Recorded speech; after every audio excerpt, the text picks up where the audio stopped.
We are going to deal now with the energy of the solar plexus and try to think about that particular area.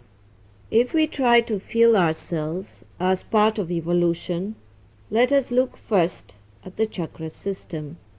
We develop through evolution a center for procreation. If you think of the various types of species there are, and even of the plant world, then we realize that procreation is not the same for all species, and that there is a sexual and an asexual evolution. So the red energy manifests in different ways.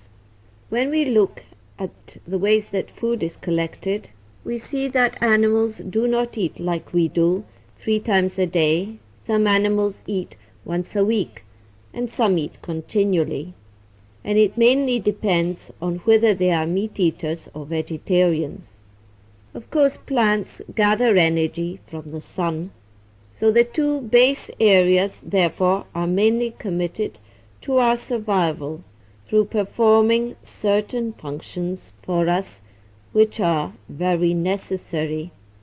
Now, if we miss out the solar plexus and go into the heart, we realize that the heart area, which radiates a green band of energies, has also a specific mission: to keep the whole system alive. We do not just exchange air, we also exchange pranic force, and this is also accumulated by animals of all species in different degrees. So the heart has to combine with the lungs, and they work together.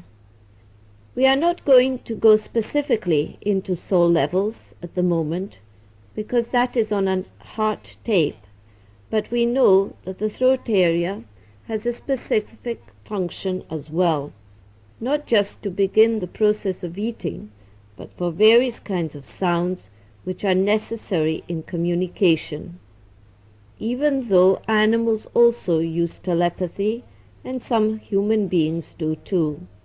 And of course, we have got the center that monitors all this in the third eye, and we have got the area over the head.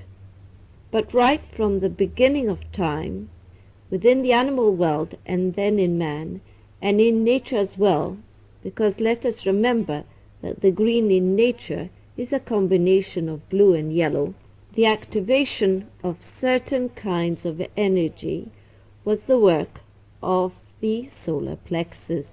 Hence, we have a great collection of nerve endings in that area, so that fear, for instance, can immediately produce enough energy here for something specific to happen.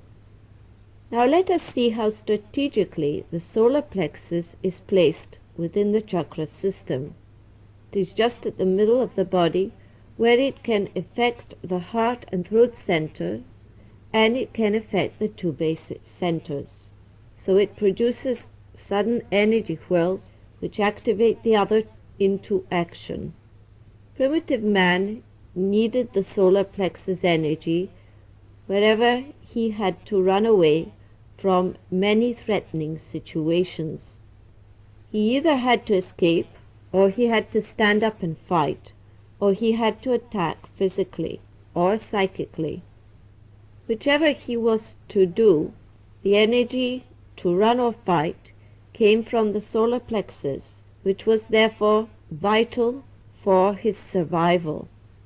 Primitive man did not live as long as we do, because his ability to store energy was not very developed in his chakra system, but always some kind of reservoir was there. He might have been hunting all day, and at the end of the day he could be totally exhausted. But whenever danger appeared, he suddenly found an enormous capacity to run twice as fast as he normally could. Now this energy was gathered in the solar plexus. It gathers and holds the biggest constant reservoir of energy. This it should do automatically without our intervention when healthy.